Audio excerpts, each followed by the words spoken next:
Bonjour, cette vidéo va vous montrer comment résoudre le premier exercice du chapitre 9, graphique. Au cours de cet exercice, nous aborderons la mise en place de feuilles de graphique à partir de tableaux de données, ainsi que la mise en forme de ces graphiques, l'ajustement de l'échelle des Y, la différence entre une courbe et un nuage de points. Ouvrez le classeur 704, taille enfant 0,5 ans, que vous avez créé au cours du 4e exercice du chapitre 7. Ce classeur contient donc deux feuilles, une sur les données des tailles des filles et une autre sur celles des garçons.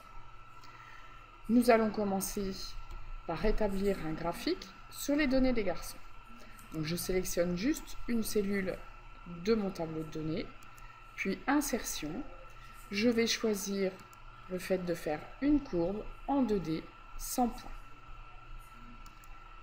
Donc, comme vous le constatez, le graphique s'est inséré comme objet. Je vais donc le déplacer avec l'onglet Création pour pouvoir le mettre sur une nouvelle feuille de graphique que je vais nommer Taille Garçon. Je constate donc qu'il y a une série supplémentaire. Si je passe mon curseur dessus, je vois qu'en fait, il a ajouté une série mois. Je regarde mes données, vous voyez, j'ai bien une série month qui correspond au numéro du mois. Donc, ça ne devrait pas être le numéro d'une série, mais les catégories. Je vais donc ajuster ce souci en cliquant sur le bouton Sélectionner des données de l'onglet Création. Alors, vous le voyez ici, j'ai donc une série en trop. Il me suffit de la sélectionner et de la supprimer. Maintenant, je vais modifier les étiquettes, puisqu'évidemment, il avait inventé des étiquettes à sa guise, pour lui indiquer que mes étiquettes correspondent à ces données. Donc 2A2 à A62. Et je clique sur OK. Je n'ai plus qu'à valider avec OK. Je retrouve donc bien mon graphique.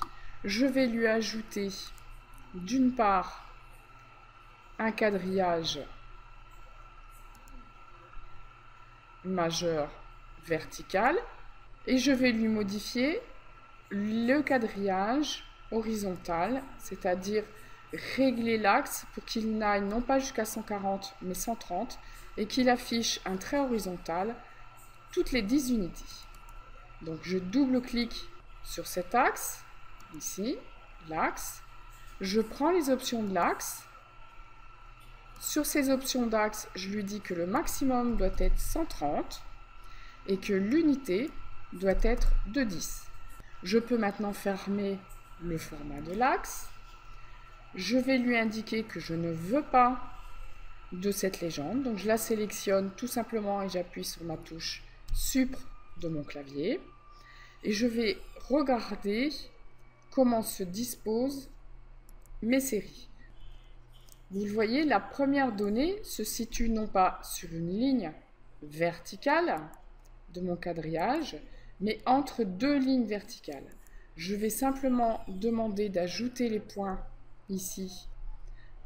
Donc, avec l'onglet Format, mise en forme de la sélection, je vais lui indiquer, alors marque, et je vais lui dire, dans les options de marqueur, que je veux prendre des marques prédéfinies. Et vous voyez, là, le point se trouve bien situé entre deux traits.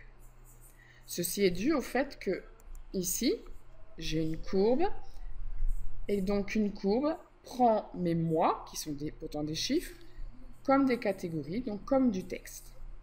Donc je sélectionne de nouveau et je vais lui indiquer que je ne veux aucun marqueur.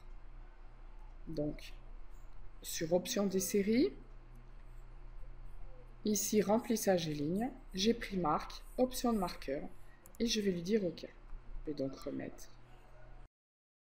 Je vais changer mon titre du graphique. Simplement je clique dans la zone et je lui tape mon... Alors maintenant je vais changer la mise en forme en choisissant d'autres couleurs. Exemple, un dégradé de bleu. Mon graphique est maintenant en place. Je vais refaire la même chose, mais donc, comme nous l'avons vu, avec un autre type de graphique pour les filles.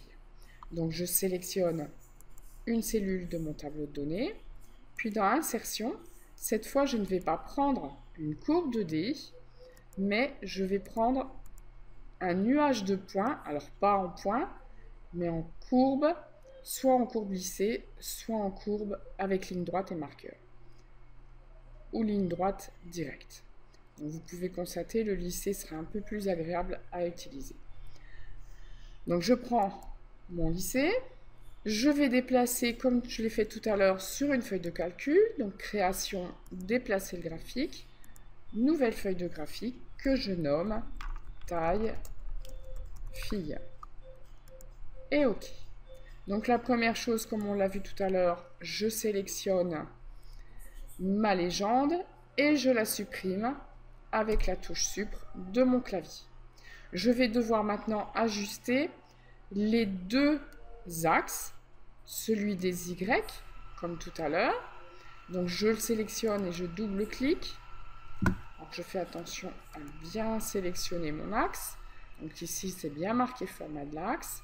Je vais prendre les options d'axe. Sur les options d'axe, je vais lui indiquer 130, puis principal, 10 pour les unités. J'ai donc bien maintenant les bonnes unités pour mon axe vertical. Je vais donc sélectionner mon axe horizontal pour lui indiquer que le maximum n'est pas 70 mais 60 et qu'il doit me mettre une unité principale tous les 1. Et je retrouve donc le même aspect que mon graphique précédent. Vous allez le voir, sur celui-ci, je vais lui ajouter des marques, donc prédéfinies, et en effectuant un zoom, vous allez voir que ces marques se situent bien à l'intersection du quadrillage vertical, ici, et non pas entre deux quadrillages comme nous l'avions vu tout à l'heure. Donc je vais remettre de nouveau aucun marqueur. Voici. Je réaffiche mon graphique. Je dois changer le titre de mon graphique, puis je vais changer mon jeu de couleurs en effectuant par exemple un dégradé orangé. Dommage, il n'y a pas de dégradé de rose.